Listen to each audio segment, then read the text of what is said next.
오늘은 세 번째 기쁜 소식의 시작. 부제는 선택받은 사람들.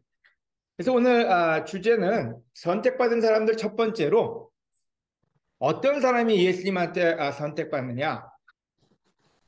여러분, 선택받은 사람들 하면은 특별히 우리가 기억나는 사람들은 열두 사도들일 거예요. 베드로, 요한, 야고보. 우리가 성경을 보면은 예수님은 자기가 원하는 사람들을 불러 모으셨다고 했어요. 우린 때로 궁금해요. 예수님이 원하는 사람들은 누굴까? 이 부분을 우리가 오늘 생각하고 우리가 그런 사람이 되면 좋을 것 같아요. 예수님이 원하는 사람. 예수님이 뽑아 세운 이 열두 제자는 이렇다. 근데 예수님이 선택한 사람들의 이름은 정확하게 12명이 이 성경책에 기록이 되어 있습니다. 그래서 첫 번째, 예수님이 선택한 사람들의 특징을 분석하고 그들이 가졌던 장점은 뭐냐? 대체 예수님은 어떤 퀄리티, 어떤 그 성품을 가진 사람을 원하셨느냐? 제가 첫 번째로 뽑은 게 있다면 버릴 줄 아는 사람이다. 이렇게 정의를 내렸습니다. 제자의 조건. 여러분 잘 아는 구절이에요. 마가복음 8장 34절. 그러고서 예수님은 제자들과 군중을 불러 모시고 이렇게 말씀하셨다. 누구든지 나를 따라오려거든 내 제자가 되려면 첫 번째 전제 조건이 뭔지는 자기를 버리고, 마가복음에서 얘기하기를 자기를 버리는 그 사람이 예수님을 따를 수 있는 사람이고 예수님이 선택한 사람들이다, 이렇게 표현을 해주고 있는 거죠. 자, 그러면 프랙티컬하게 봅시다. 마가복음 1장 17절에 예수님이 그들에게 나를 따라오너라, 이 소리는 단지 사도들한테만 한 건 아니에요. 내가 너희를 사람을 낚는 어부가 되게 하겠다 하시자 그들은 곧 그물을 버려두고 예수님을 따랐다.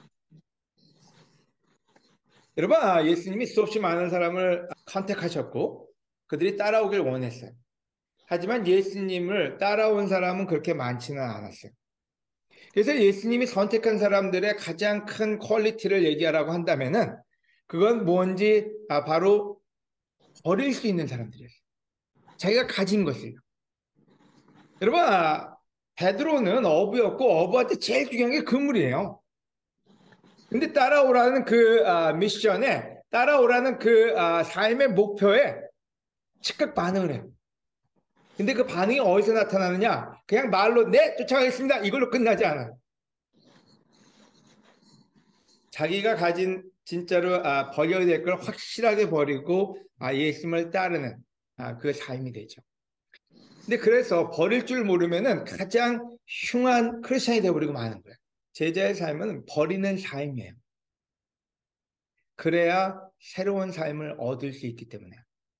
여러분, 모든 악독과 격정, 분노, 말다툼, 비방, 모든 악의를 버리고, 근데 크리스찬으로 살면서도 악독을 안 버려요. 격정도 안 버려요. 말다툼도 계속해요. 비방도 계속해요. 모든 악의를 그냥 껴안고 그리고 예수님을 쫓아가요. 그리고 예수님한테 저에게 새로운 삶을 주십시오. 결코 그런 사람들한테 새로운 삶은 오지 않습니다. 자기를 비워야지만 거기에 새로운 하나님의 성전을 지을 수 있기 때문에. 그래서 버리는 연습이 돼야 돼요. 여러분, 우리가 때로는 크리스천의 삶을 살면서 왜 저 사람은 똑같지? 10년 전이나 20년 전이나 왜 똑같지? 이유는 간단해요. 안 보였기 때문에. 여러분을 버리지 않는다면 그 안에 하나님의 영으로 하나님의 성품을 지어낼 수가 없잖아요. 에베소 4장 22절에 옛날 생활 방식을 버려야 된다고요. 삶은 하나도 안 변하고 교회를 다닌다고 해서 크리스찬하고 불려진다고 해서 우리는 아름다운 삶이 우리 삶에 생기는 건 아니잖아요. 곧 거짓된 욕망으로 부패해가는 옛사람을 버리고 벗어버리고. 왜 못 버릴까요? 욕심 때문에. 그러나 지금도 크리스찬 삶에서 가장 큰 문제가 되는 일들을 봅니다. 타협이에요. 악도 버리고 싶지 않고 선도 버리고 싶지 않아요. 이 친구도 좋고 저 친구도 좋아요. 예수님이 싫어하는 건 버릴 수 있어야 돼요. 여러분, 하나님하고 예수님하고 하나가 되기 위해서 하나님이 싫어하는 건 버려야 돼요. 근데 우리는 우리가 좋아하는 거 다 갖고 하나님도 가지려고 하다 보니까 크리스찬 삶이 가장 흉측해지는 거죠. 그래서 오늘 첫 번째 포인트는 버릴 줄 아는 사람이 되자. 에베소 5장 4절에 추잡한 짓이나 어리석은 말이나 유치한 농담을 버리고 오히려 하나님께 감사하며 생활하십시오. 바로 그래야 하나님이 우리에게 주고 싶은 새 사람이 될 수 있을 거예요. 고린도 후서 5장 17절에 그러므로 누구든지 그리스도 안에 있으면 새로운 존재입니다. 옛사람은 없어지고 새 사람이 된 것입니다. 이게 하나님의 뜻이거든요. 그럼 어떻게 그 일이 일어날 수 있느냐? 하나님이 버리려는 걸 버리기 시작해야 돼요. 근데 그걸 끼어안고 교회는 10년, 20년, 30년을 다녔다고 해도 우리는 하나님이 주시고자 하는 축복 속에 들어갈 수가 없는 거죠. 그래서 오늘 첫 번째 포인트 여러분, 버릴 줄 아는 사람. 버릴 줄 아는 사람이 크게 얻는다. 여러분, 하나님은 우리를 비워내면요. 그 안에 우리가 얻을 수 없는, 우리의 능력으로 얻을 수 없는 것을 가득 채워주시는 분이세요. 여러분, 우리의 자아를 버리면요. 성령님의 힘으로 우리는 우리가 경험할 수 없는 미래와 가정과 우리의 교회를 경험할 수 있습니다. 그래서 비워낼 줄 아는 우리 모두가 되시기를 권해드립니다. 아멘. 두 번째는 떠날 줄 아는 사람입니다. 여러분이 떠난다는 거 이게 참 쉽지 않아요. 고향을 떠난다는 건데 아브라함은 떠나면서부터 시작했어요. 아브라함이 고향을 떠나지 않고서는 가나안 땅에 갈 수가 없었어요. 우르를 떠나야 가나안 땅에 갈 수 있는 거거든요. 여러분 오늘 여러분이 있는 상태를 떠나지 않고 결코 여러분이 원하는 세상으로는 갈 수가 없습니다. 아까 본 마가복음 1장 17절에 베드로와 또 다른 제자가 나옵니다. 야고보와 요한이. 예수님은 좀 더 가시다가 세베대의 두 아들 야고보와 요한이 배에서 그물을 손질하는 것을 보시고 즉시 부르셨다. 그러자 그들은 자기 아버지 세베대와 일꾼들을 배에 남겨둔 채 예수님을 따라 나섰다. 그래서 실질적으로 베드로가 조금 더 유리했을 것 같아요. 그물만 버리면 되는데 요한하고 야고보는 좀 재산이 꽤 있었나 봐요. 그래서 아버지가 있었어요. 돈 대주는 아버지, 일꾼이 있는 아버지. 근데 우리가 어쩌면 요즘 세상에서도요. 아버지 떠나고 아버지의 재정 능력을 떠나는 게 제일 힘든지도 몰라요. 근데 놀랍게도 야고보와 요한은 아버지의 그늘을 떠났어요. 그리고 일꾼들. 여러분 일꾼이라는 말은 뭔지 야고보와 요한은 조금 편하게 지냈을 거예요. 일꾼들이 있었으니까. 그러니까 안전지대를 떠난 거예요. 떠남이라는 건 어렵습니다. 아까도 얘기했지만 아브라함이 시작이 떠남이었어요. 근데 창세기에는 부모를 떠나 이 표현이 나옵니다. 그래서 떠난다는 말은 기독교 제자 삶에 있어 어쩌면 넘버 원 퀄리티인지도 몰라요. 예수님이 누가복음에서 얘기할 때도 너희 부모나 너희 친구나 모든 걸 떠나서 나를 먼저 두라 그랬어요. 근데 우리는 떠나지 않고 예수님을 따라갈 방법을 찾으려고 노력을 합니다. 여러분 여기가 어딜까요? 맞아요. 여러분 인천을 떠나야 스위스에 갈 수가 있어요. 그래서 제일 먼저 해야 될 게는요. 짐을 꾸려야 되는데요. 진짜로 여러분이 원하는 곳에 가기 위해서는 간단하게 짐을 꾸려야 되겠죠. 그래서 예수님이 우리한테 얘기한 게 버리라는 거예요. 쓸데없는 거 다 짊어지고 와가지고 낭비하지 말고 짐을 작게 꾸리라고. 그러고 난 다음에는 비행기를 타야 되겠죠. 우리는 날아갈 수 없어요. 왜 성령님이 우리와 함께 하시는지 아세요? 우리가 갈 수 없기 때문에 성령님을 타고 가야 돼. 성령님과 함께 가야 되는 거예요. 근데 그래서 우리가 가진 건 버리고 성령님과 함께 가라는 거예요. 그래야 알프스도 보고, 그래야 스위스에 가서 아름다운 것도 볼 수가 있죠. 여러분 크리스천 삶을 살면서 너무나 많은 사람들이 크리스천의 삶의 가장 그 아름다움을 못 봅니다. 그게 너무 아쉬워요. 여러분 크리스천 삶은 가벼운 삶인데 무겁게 살아요. 왜 교회를 와서 10년, 20년 살아도 무거울까요? 자기가 가진 모든 짐을 짊어지고 가니까요. 그 다음에 뭘 버려도요, 굉장히 슬프게 버려요. 여러분, 스위스 떠나면서 슬프게 가는 사람이 있어요? 주로 인천공항이나 이런 데 가보면요, 사람들이 얼굴이 참 밝아요. 짐 가볍게 가져와서 그 밝은 얼굴로 희망을 갖고 떠나요. 왠지는 자기가 가고자 하는 것이 어떤 것인지 알기 때문에. 근데 크리스천들의 삶 속에서 버릴 때마다 너무 힘들어하는 걸 봐요. 왠지는 왜 버리는지도 모르고 자기가 어딜 가는지도 모르고 살기 때문에 그래요. 예수님은 왜 이 땅에 오셨냐면요. 우리가 가야 될 곳이 어디인지를 알려주셨고요. 바로 그 희망을 위해서 우리에게 버리는 법을 가르쳐 주신 거예요. 근데 예수님을 모르고 예수님의 말씀을 모른다면 우리는 우리의 크리스찬 삶이 가장 비참한 삶이 되는 거죠.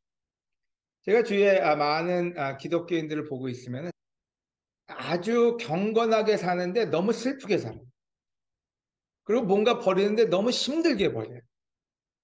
왠지는 기뻐서 버리는 삶이 아니라 꼭 예수님께 뭘 드리는 것처럼 버리는 사람들이 많은 거죠. 여러분, 우리는 예수님께 드릴 건 아무것도 없습니다. 우리 마음밖에는요. 예수님이 우리에게 주시고자 하는 거예요. 아름답고 우리가 원하는 삶이에요. 여러분, 과거를 떠나지 않고는 절대로 미래를 받을 수는 없습니다.